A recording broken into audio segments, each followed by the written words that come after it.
I knew something was different even before I woke up that day. The simple act of looking to the side and not finding Carl next to me in bed already made me feel uncomfortable, a weight on my chest that seemed to accumulate over the years. What used to be a gentle touch on my skin or a loving word had become scarce, almost non-existent. Time had taken with it the connection that once seemed so strong between us. As if, little by little, I was becoming a ghostly figure, a presence in the background in Carl's life. My name is Sally, I'm 56 years old and today is my birthday, but it seems that not even my husband cares. I got up at dawn, as always, to make coffee. The house was silent, except for the sound of my automatic actions, the kettle boiling, the bread in the toaster, the smell of strong coffee filling the air.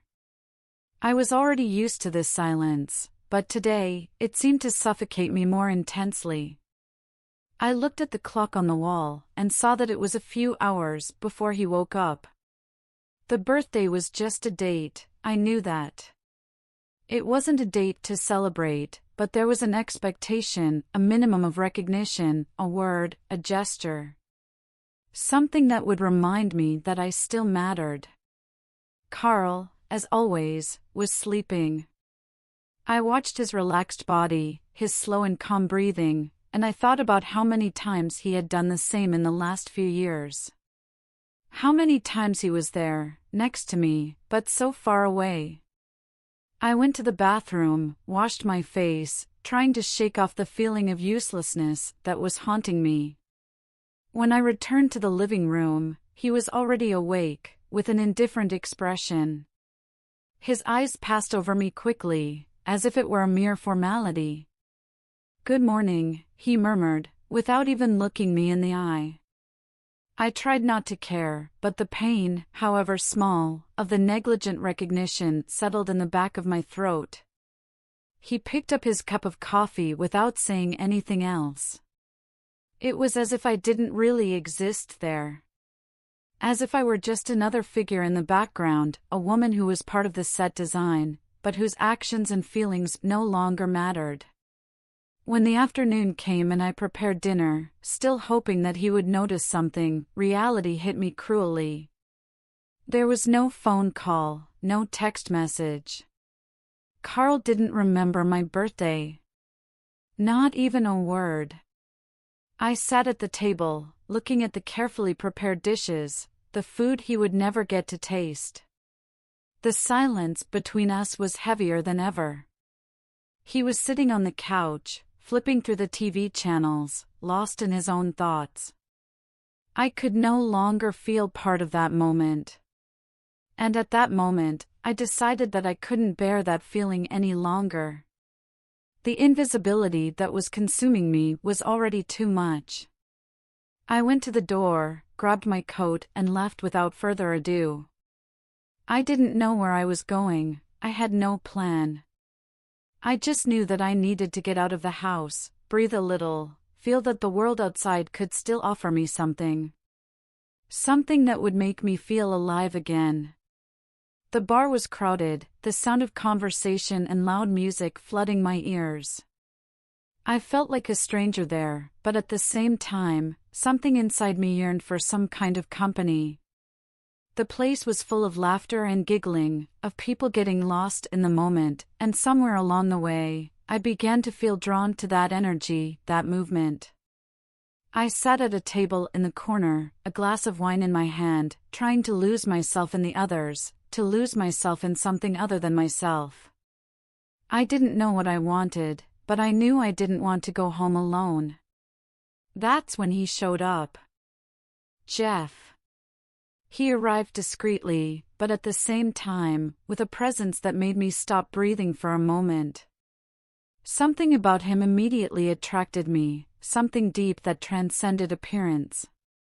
He wasn't just charming, it was as if his energy was strong enough to bring me back to life. He approached my table with a friendly smile, and his eyes didn't look at me as if I were just another woman in the crowd. No. He saw me. He saw me in a unique way. in a way that Carl could no longer do. "Can I sit here?" His soft, inviting voice woke me up from the apathy I was in. I nodded, surprised by my own reaction.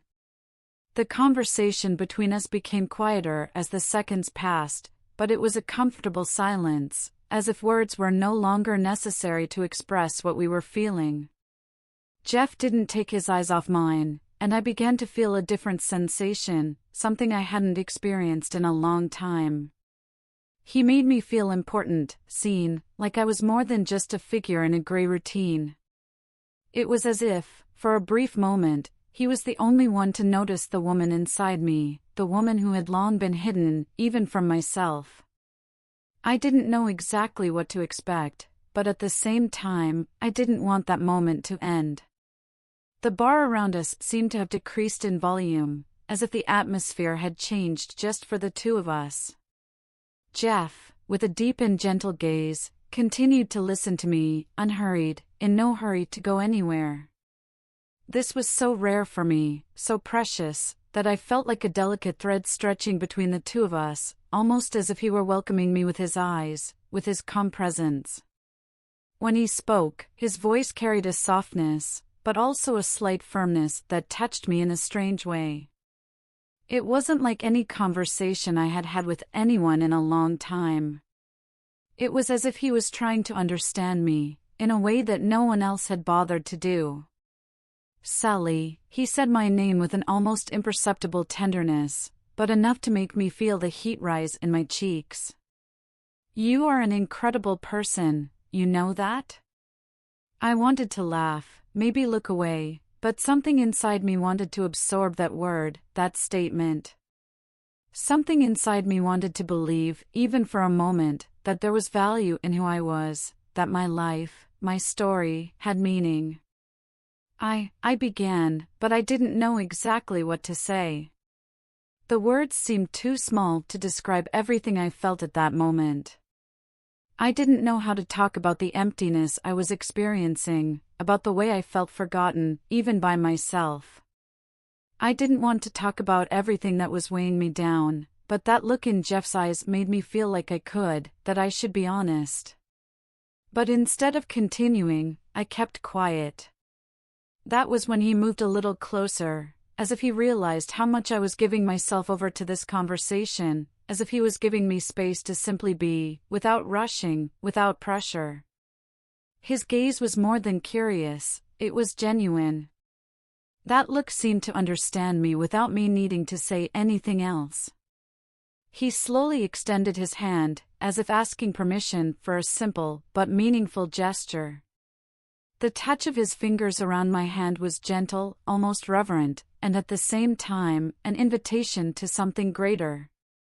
Something that was not only in the bodies, but in the souls, in the shared thoughts, in the connection that was forming between the two of us. It was not a pressure, it was not an urgency. It was just an exchange, a silent understanding. I didn't know exactly what it meant yet, but in that moment, everything seemed to fit together in a subtle and powerful way. The touch of his hands, gentle and firm at the same time, brought me a feeling of welcome. It wasn't like a casual gesture or any kind of common flirtation. It was something deeper, more authentic. Something I didn't know I could still feel. Jeff approached once more, and his presence at my side became even more imposing, but in a comfortable way. I could feel his energy beside me, as if he were there to support me without words, just with his calm and constant presence. It was strange, because for a moment, it felt like he was absorbing all my doubts, my insecurities, without judgment. I felt light, as if the pressure of being something I wasn't had already dissipated. And then, it was as if time had slowed down, and in the silence between us, our gazes met again. I didn't need anything else. It was just the feeling of being seen, of being important, of being more than a memory in someone's life. He leaned in to look at me more closely, but slowly, as if he was respecting my space, my time.